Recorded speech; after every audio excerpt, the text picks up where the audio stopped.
तुला काय बी ऐकू येणार नाही, तुला काय बी बोलता येणार नाही, आणि तू जे काय बोलशील ते मी सांगल तेच.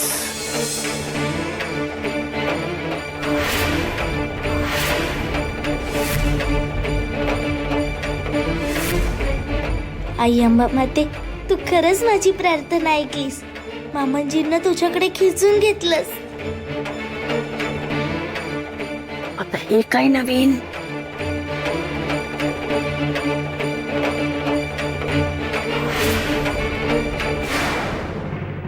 रमाई, अगं मला वाटतंय बाबांची कुठे जायची इच्छा नाहीये.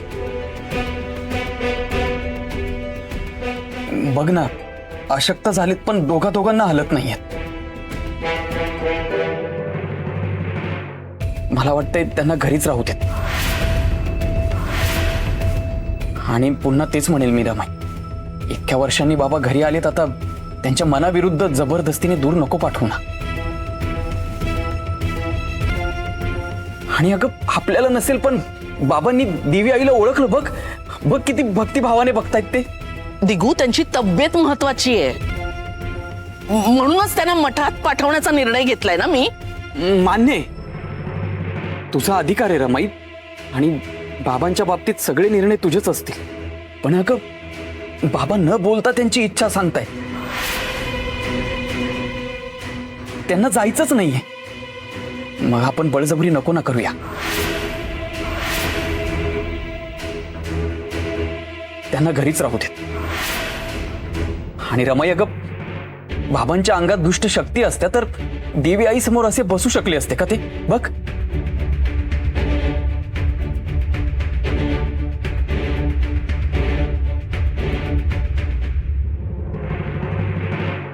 ठीक आहे, ठीक आहे, तुम्ही पंतांना घरीच ठेवा.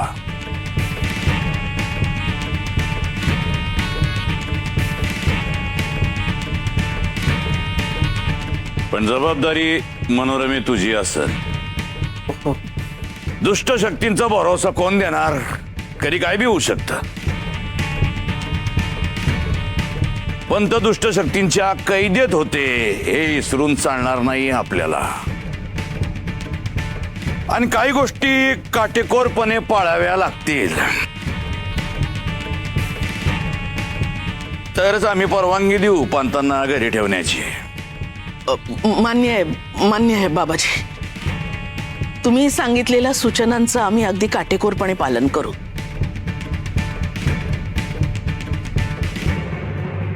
पहिली महत्वाची गोष्ट, कुणी बी पंतांना खोदून प्रश्न विचारायचे नाही. का, कसं, केव्हा झालं, तुम्ही कुठं होता आणि काय केलं, काय बी विचारायचं नाही.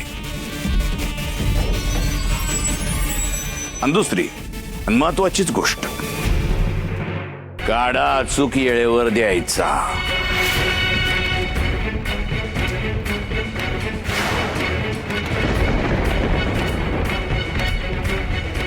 यामध्ये जर हायगाय झाली तर मग संपलं सगळं. मग काही बी होणार नाही. मग माझ्याकडे धावत नाही यायचं, बाबाजी वाचवा आम्हाला, वाचवा आम्हाला. काय आलं का ध्यानात?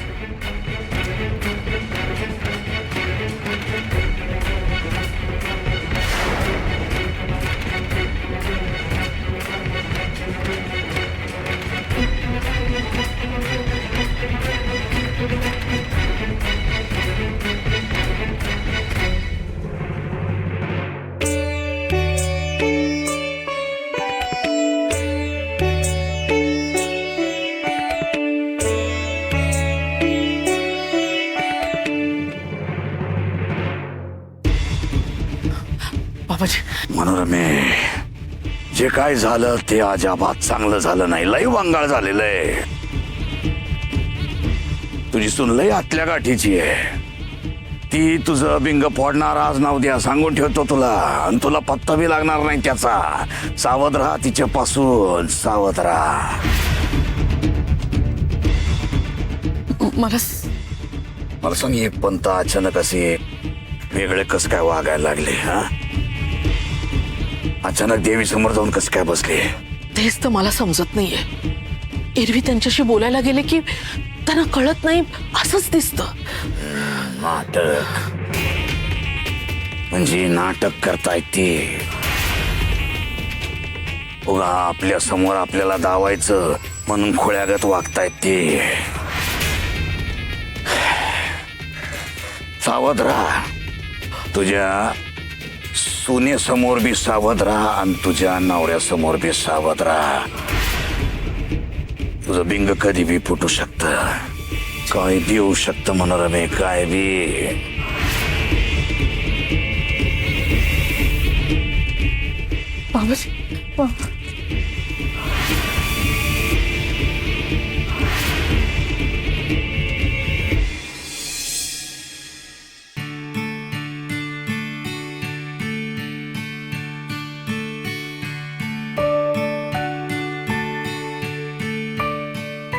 बाबा, आता तुम्हाला लवकर बरं व्हायचं? काय केलं म्हणजे तुम्हाला लवकर बरं वाटेल? सांगा. तुम्हाला हवं ते आम्ही सगळं करू. सांगा, तुम्हाला जे काय हवं ते मला आणि सखूला मन मोकळेपणाने सांगा. मामांजी अहो ऐकताय ना? बोला ना, तुमच्या मनातलं सांगा, तुम्हाला हलकं वाटेल.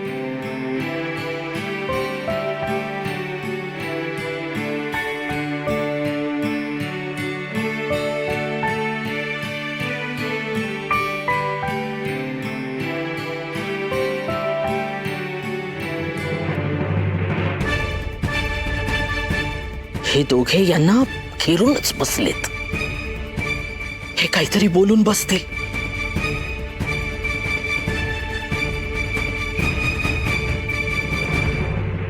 दिगू, आता पोटात अन्न गेल्याशिवाय त्यांना शक्ती कशी येणार? काहीतरी खाल्लं पाहिजेच ना. ही बघ, आंबील करून आणली. सखू,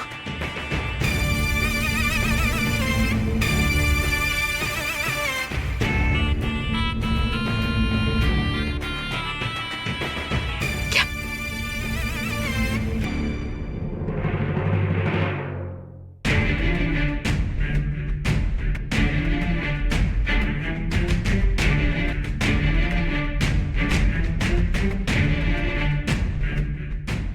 हो, अशक्तपणा बघा किती आलाय तुम्हाला.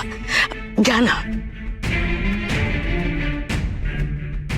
तुम्हाला माझ्या हातची आंबील आवडते ना, म्हणून मी स्वतः आंबील करून आणली. घ्या.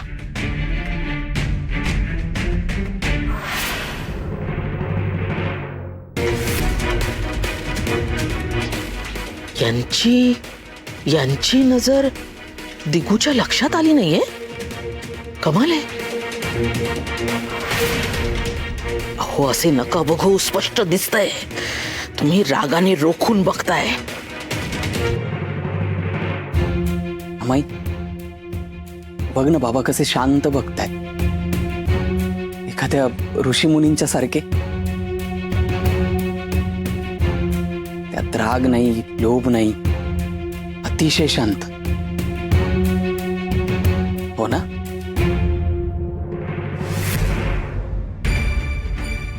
म्हणजे मलाच रोखलेले जाणवतायत की काय?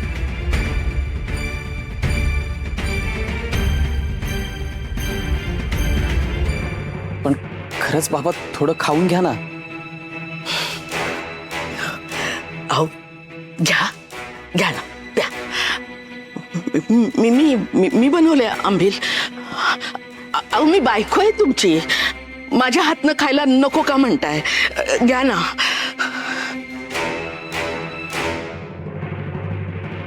सकूच्या हातनंच खायचंय का तुम्हाला?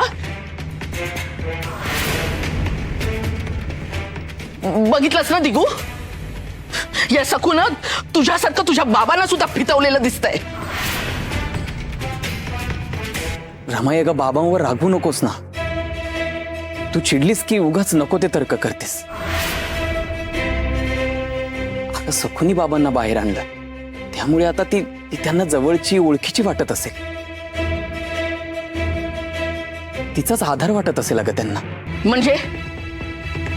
म्हणजे मी चिडून बोलतेय? अरे इतक्या प्रेमानं मायेनं आंबील करून आणली, आता मायेनच सांगते ना की घ्या म्हणून, तर माझा हात बाजूला सारतायत जसं काय माझ्या हाताला काटे आहेत. अगं तेच म्हणतोय मी रमाई. तू असं चिडून बोलू लागलीस तर बाबा तुझ्या हातून खातील का सांग मला. हे बघ दिगू, तू मला शिकवायचं नाही आता. अहो आधी मामांच्या पोटात काहीतरी जाऊ द्या ना.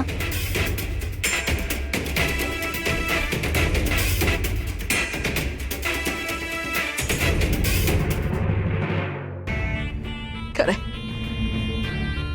घे बाई घे सकू, तुझ्या हातनच तुझ्या मामांजींना बरव तू. दिगूला काय निमित्त हवंय माझ्यावर चिडायचं. मान्य आहे मला, तुझी बायको शहाणी, मी चिडकी, मग तर झालं. पण यांच्या पोटात काहीतरी जाणं गरजेचं आहे, महत्वाचं आहे. घाल बाई घाल, तुझ्याच हातनं खाऊ घाल तुझ्या मामांजींना. ये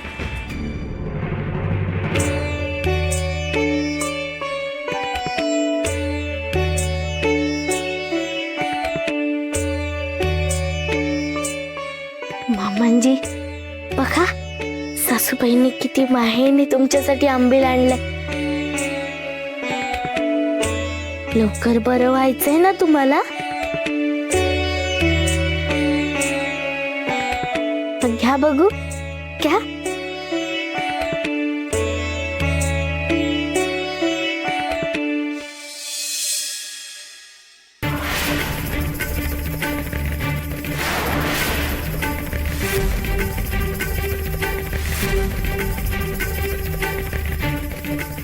हे माझ्याकडेच रोखून बघतायत. नजर भयंकर भेदत चालले. सगळं आठवतंय की काय?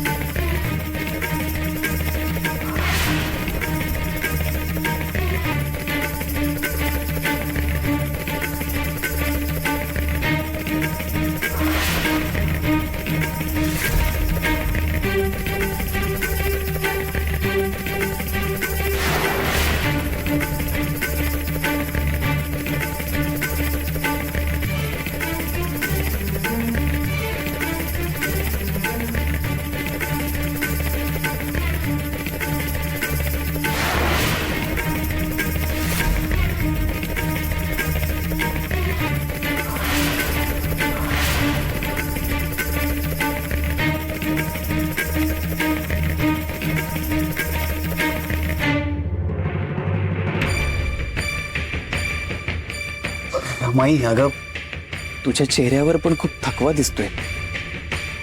तुला विश्रांतीची गरज आहे. तू असं कर, तू माझ्या खोलीत जाऊन आराम कर. आम्ही थांबतो बाबांजवळ. नाही नको, मी माझ्याच खोलीत राहीन.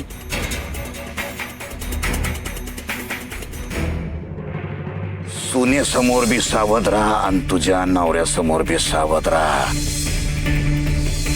तुझं बिंग कधी बी फुटू शकतं, काय बी होऊ शकतं मनोरमे, काय बी.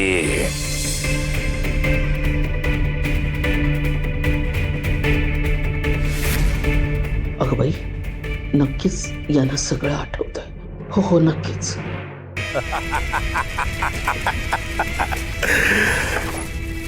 आले आले आले, हरलोजी आले. गाल बघ तुझे थपडा खाऊन लाल लाल झालेत. अरे मूर्खा, त्या सकूची जितकी विठ्ठलावर श्रद्धा आहे ना, त्याच्या अर्ध्याहूनही तुझी त्या जिंगरावर श्रद्धा नाही. तयारी केला बिगर जर तिच्या पुढे तू जाशील तर ती तुला अशीच उताना पाडेल. तू कोल्हायस कोल्हा, लबाड कोल्हा. वाघानं केलेल्या शिकारीच्या उष्ट्यावर जगणारा भेकड कोल्हायस तू. अरे जंगलाचा राजा व्हायचा असेल ना तर वाघाची शक्ती आणि बुद्धी हवी. तू कसं पाय राजा व्हायची स्वप्न बघतोयस? आयतं काय मिळणार नाही असा बेकर राहिलास तर बिंग फुटलच. पण 8 माणसाच्या खांद्यावर पालखीत मिरवणारा तू 4 पायाच्या जनावरावरून फिरवला जाशील. धिंड निघल धिंड तुझी. आमच्याकडून काही नाही मिळणार तुला. चल ने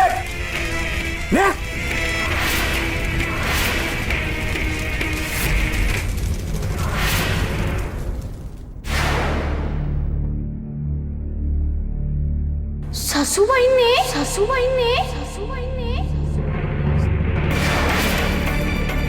सासूबाईंनी असं केलं.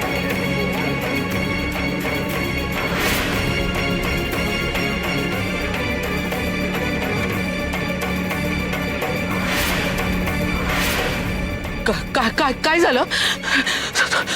तुम्ही काय सांगितलं?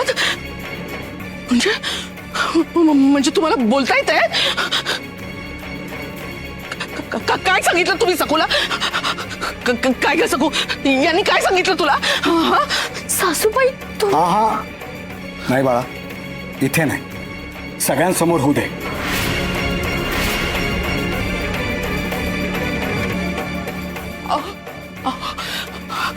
अहो मी माझा ऐकून घ्या. मी हे केलं कारण पुरे तुझं खरं रूप सगळ्यांना कळू दे ना. तू काय केलंस, काय करू शकतेस, कळू दे सगळ्यांना. चल.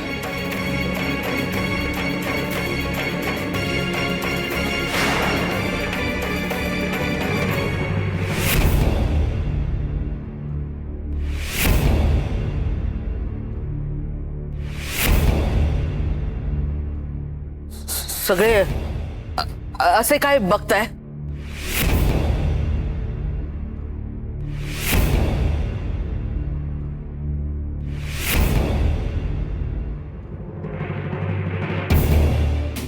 रमाई, तू मी काय दिगू, मी काय?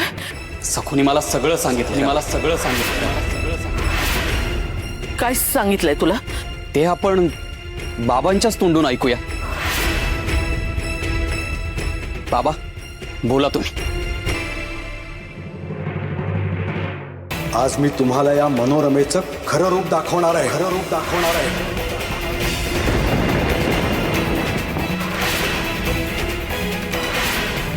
ही बाई मनोरमा स्वतःला माझी अर्धांगिनी म्हणवते, पण ही किती खालच्या पातळीला जाऊ शकते हे मी तुम्हाला सांगणार आहे.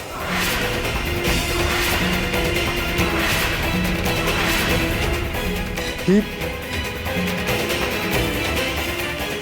मला सांगायला सुद्धा लाज वाटते. माझी सून सखू, तिला सांगण्याचे अधिकार मी बहाल करतो. बोल सखू.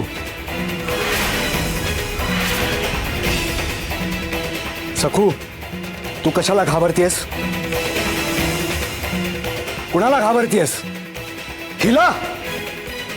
मी आहे.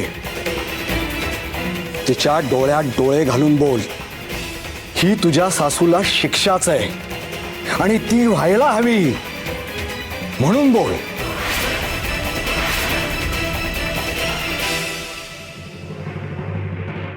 पंढरपुरातून मामांजी वर्षभरापूर्वीच आले होते,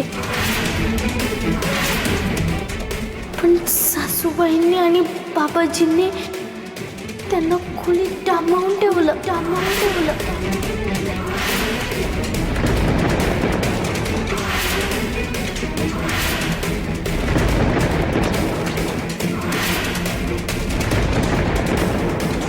ती खोली पारावलेली नव्हती. त्यात मामांजी होते.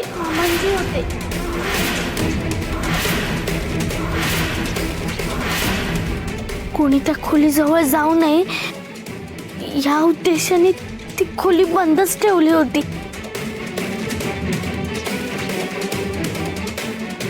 आतमध्ये मामांजींना मरण यातना दिला. कसले काढे पाजले आणि स्वतःच्या जीवावर उदार होऊन मला त्यातून कोणी बाहेर काढलं? माझ्या या निरागस निष्कपट सुनेनं, सखूनं मला बाहेर काढलं.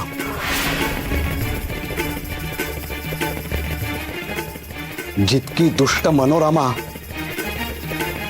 तितकीच हळवी निरागस माझी सखू.